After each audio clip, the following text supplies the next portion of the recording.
పెద్దలు, మనందరి అభిమాన నాయకులు, ఈ రాష్ట్ర ముఖ్యమంత్రి వర్యులు రేవంత్ రెడ్డి గారికి, అనుభవజ్ఞులు నీటిపారుదల శాఖ మంత్రి వర్యులు ఉత్తమ్ కుమార్ రెడ్డి గారు, మరొక అనుభవజ్ఞులు వ్యవసాయ శాఖ మంత్రి వర్యులు పెద్దలు తుమ్మల నాగేశ్వరరావు గారికి, ఎంపీ రఘురామరెడ్డి గారికి, సిఎస్ గారికి, అదే రకంగా కోనమనేని సాంబశివరావు గారు, ఆదినారాయణ గారు, వెంకట్రావు గారు, కనకయ్య గారికి, అదే రకంగా విజయబాబు గారికి, ఇరిగేషన్ సెక్రటరీ గారికి, ఇరిగేషన్ ఈఎన్సీ గారు, ఇంకా అధికారులు చాలామంది ఉన్నారు వేదిక మీద, వారందరికీ, ప్రింట్ అండ్ మీడియా మిత్రులందరికీ, కలెక్టర్ గారు, ఎస్పీ గారికి కూడా మనస్ఫూర్తిగా హృదయపూర్వక నమస్కారం.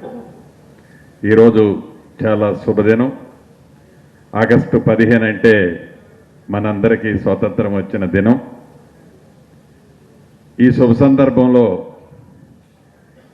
రెండు నదులు అనుసంధానం చేయాలి అని ఆనాడు కాంగ్రెస్ ముఖ్యమంత్రిగా దివంగత నేత రాజశేఖర్ రెడ్డి గారు ఏదైతే కలలు కన్నారో, కృష్ణా పరివాహక ప్రాంతానికి గోదావరి నీటిని తేవాలని తపన పడ్డారో, ఈ శుభదినాన ఆ అద్భుతమైన కార్యక్రమాన్ని గౌరవ ముఖ్యమంత్రి రేవంత్ రెడ్డి గారి చేతుల మీదుగా జరిగినందుకు నా పక్షాన, ఉమ్మడి ఖమ్మం జిల్లా పక్షాన, తెలంగాణ ప్రజల పక్షాన మనస్ఫూర్తిగా కృతజ్ఞతలు తెలియజేస్తున్నాను.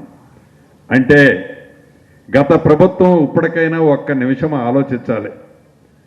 గోదావరి నీటిని కృష్ణాలో కలపాలని ఆలోచన పేటెంట్ ఆనాడు కాంగ్రెస్ ప్రభుత్వానిది, దివంగత నేత రాజశేఖర రెడ్డి గారి ఆలోచన.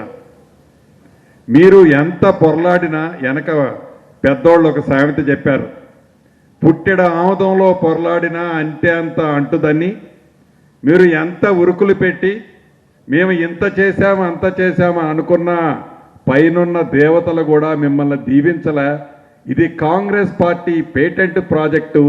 అందుకే ఈనాడు కాంగ్రెస్ పార్టీ ముఖ్యమంత్రిగా గౌరవ రేవంత్ రెడ్డి గారి చేతుల మీదుగా గోదావరి పరివాహక ప్రాంత నీటిని కృష్ణా పరివాహక ప్రాంతానికి తీసుకెళ్లటం జరిగింది.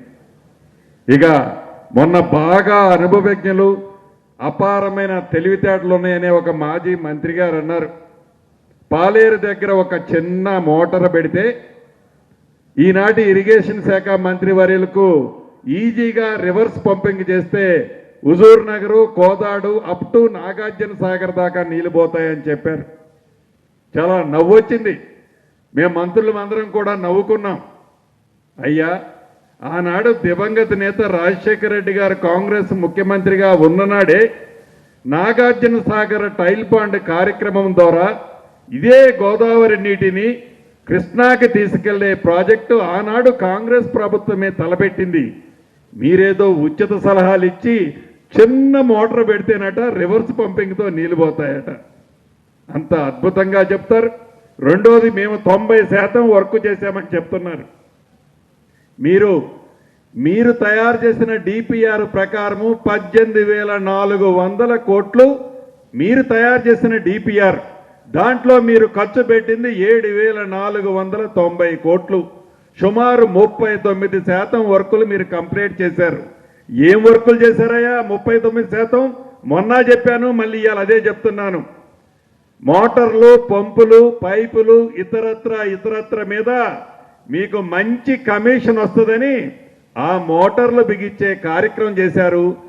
4 సంవత్సరాలైనా ఆ మోటార్లు పెట్టి కనీసం మీకు ఆలోచన చేయాల, డ్రై రన్ అయినా చెయ్యాలి అని ఈ ప్రభుత్వం వచ్చిన తర్వాత గౌరవ ముఖ్యమంత్రి రేవంత్ రెడ్డి గారి సూచనలు, సలహాల మేరకు భద్రాచలం వచ్చినప్పుడు ఆ పవర్ డిపార్ట్మెంట్కి 400 కోట్లు కట్టాం.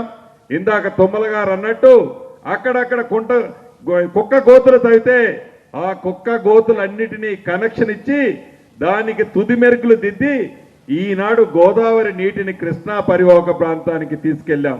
చిత్తశుద్ధి అంటే అలా ఉంటుంది. అయితే గౌరవ ముఖ్యమంత్రి గారికి ఈ వేదిక ద్వారా ఉమ్మడి ఖమ్మం జిల్లా ప్రజల పక్షాన కొన్ని వివరించదలుచుకున్నాను. ఆనాటి ప్రభుత్వం కేవలం మెయిన్ ట్రంక్ వరకే తవ్వుతూ అక్కడక్కడ కుక్క గోతులు తవ్వింది ముఖ్యమంత్రి గారు. తప్పకుండా ఆయకట్టు ఇవ్వాలంటే మనం డిస్ట్రిబ్యూటరీ సిస్టాన్ని డెవలప్ చేయాల్సిన అవసరం ఉంది. మీరు ఇమీడియట్లీగా అధికారులకి గౌరవ మంత్రి గారికి సూచనలు సలహాలు ఇస్తే అవి ఈ మెయిన్ ట్రంక్తో పాటు ఈ డిస్ట్రిబ్యూటర్లు కూడా టెండర్లు పిలుస్తారు. అదే రకంగా దేశంలో కానీ ప్రపంచంలో కానీ ఎక్కడైనా ఒక లిఫ్ట్ ఇరిగేషన్ స్కీమ్ ద్వారా నీళ్లు ఇవ్వాలి అంటే మధ్యలో ఎక్కడైనా రిజర్వాయర్లు కడతారు. కానీ ఆనాటి అనుభవజ్ఞులు 80,000 పుస్తకాలు చదివిన పెద్ద ఆయన ఒక రిజర్వాయర్ కట్టాలని కూడా ఆలోచన రాలే. ఆయనకి తెలుసు ఖమ్మం జిల్లాకి చేస్తే ఖమ్మం జిల్లా ప్రజలు 2014లో ఒకటే ఇచ్చారు, 2018లో ఒకటే ఇచ్చారు, 2023